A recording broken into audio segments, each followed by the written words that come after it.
tell us your name and a little bit about yourself? My name is Leonard Lawrence of Port Talbot. Anything you ask me, and I'm telling you, or I will tell you. I don't tell you what other people do, I tell you what I did. I'm now 80, I will be 82 now in July. I tell you what I did, not what others do. Or, in other words, I tell you what others do to me, but not what I do to them. Have you passed Port Talbot Town Centre? Yes. That's one of my construction. When I say my construction, I take most of the responsibility in building it. I was sent there to do the building work because I was a general foreman. Down on the Towie River here, in 1961, I was doing the bridge there. I was working for McAlpine Constructor. I'm a builder and a community worker, that's what I am.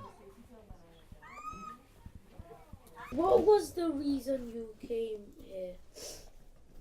Well, the British wanted people to work here, and because their people wouldn't do the type of work that we would do. So that's why most of us Jamaicans, when they came here in the late 50s or early 60s, that's how it was. The country wanted more people, and that's the way we came here. You came to work. We came, yes.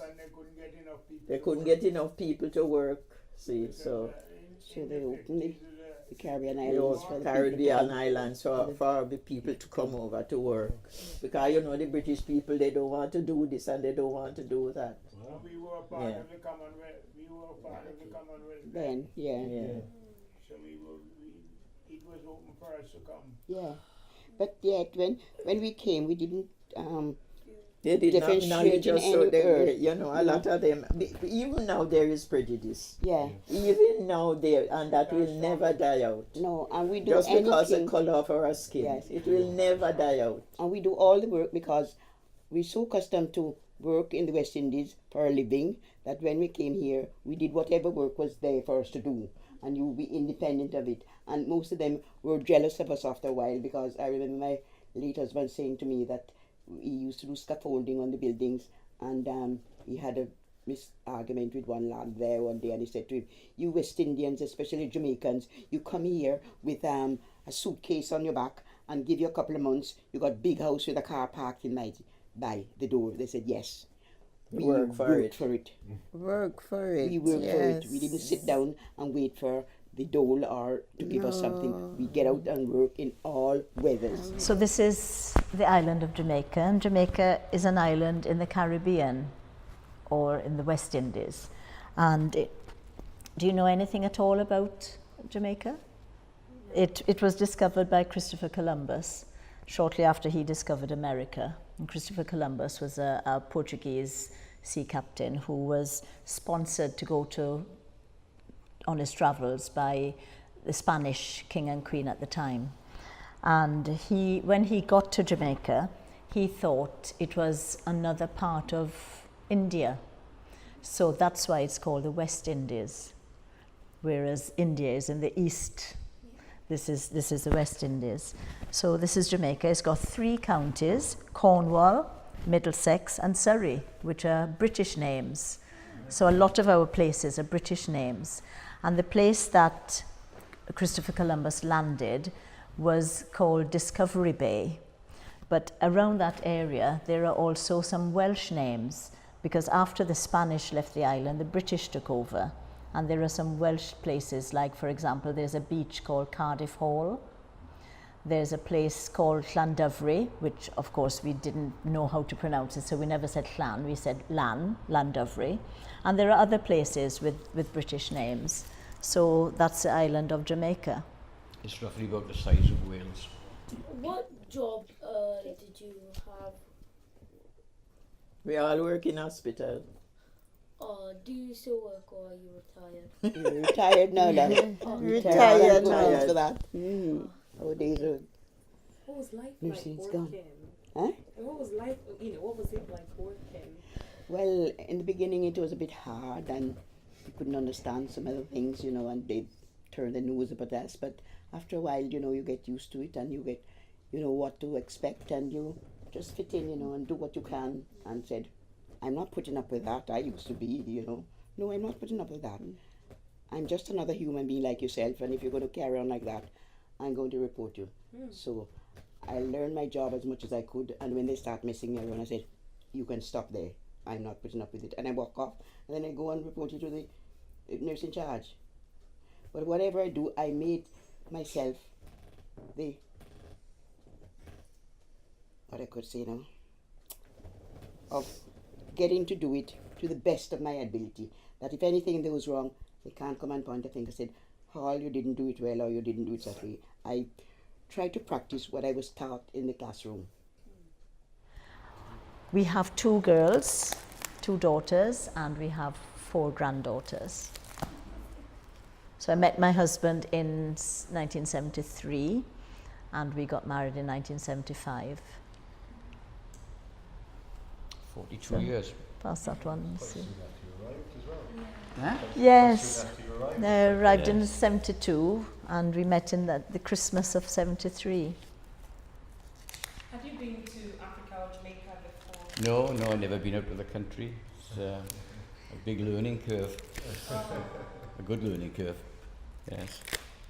But when you think about it, if she hadn't applied for that job, we would never have met, and the future, the children wouldn't have been born, the grandchildren wouldn't have been born. How things have changed, because she just decided to apply for that job. Yeah, because I was working with the parish council in Kingston. Oh, not sure that one. So that's one of the early photos of Rob and me. Very, very early. But I couldn't get used to the language or the way of speaking, because we spoke plain English or patois, whatever we call it, but they were here English, and then a bit of Welsh dropped in at the same time, and I thought, what are they talking about, But my children asked me, because although the national language is English, and everybody speaks English, there is a patois. And the children keep asking me to speak some patois, but having been here so long, I've forgotten a lot of it. No, because it was our we don't have any native other language. in Jamaica. It's all English. Yes, it's our native It's all language. English. But there was what we call patois, which is broken English. Come here, where Come you here, go? where you go? Behave yourself, boy, Yeah. and things like that, Yeah, yes. I got 2 grown-up sons now, and in times gone by when they were younger, and they do something and I get into temper and I started talking patois and say, Mom, calm down. We can't hear. We can't understand the word you say. Oh my goodness. I go up and say, my patois, and I calm down, Mom. When I went for the interview in Jamaica to come over to train to be a nurse, they asked a lot of questions about how will you manage the food. And they said, well, they eat a lot of bland food and a lot of potatoes and things like that. But when I came over, I coped fine with the food. Obviously, it wasn't as spicy as we have our food, wasn't as seasoned, but it was okay. We managed. I was among other overseas students, so we used to, because we lived in the nurses' home, we used to cook our own food. And therefore, there were people there from other parts of the West Indies, Africa, Malaysia and Mauritius, and they were cooking. We were all cooking in the same small kitchen in the nurses' home, so we learned from each other, so we picked up bits from other cultures as well. The food. Yeah. Oh, no completely food. different. No Oh, food. completely Only different. potatoes, ain't Only it? potatoes. Only potato. And when I started here first, and I was working in the hospital, and every time we go for meal, and I said, I started crying, not potato again, not potato again.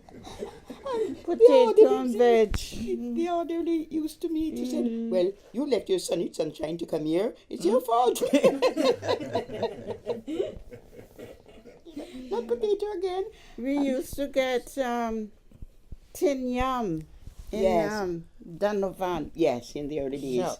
In one of the shops in town, we One used to get shop tin yams. in town. Or there was a one in the square, we used to get green bananas. And when the it's in the shop in Chidzoy, everybody would phone around, "Oh, come on, there's bananas and yam in Chidzoy," and everybody Yeah.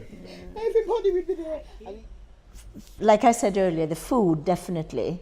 There are many more restaurants of different nationalities here now than there were when I first came. Lot more people of different races, different colors. When I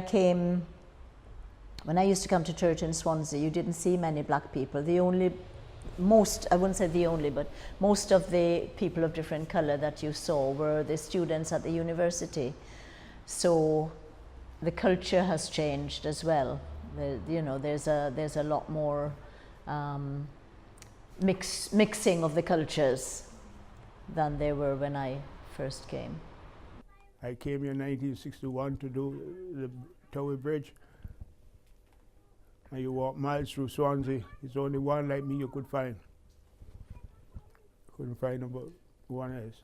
But since 1979, it started to change over. And now you got 85 different cultures in Swansea. Swansea has changed a lot. 85 different culture that live in Swansea now.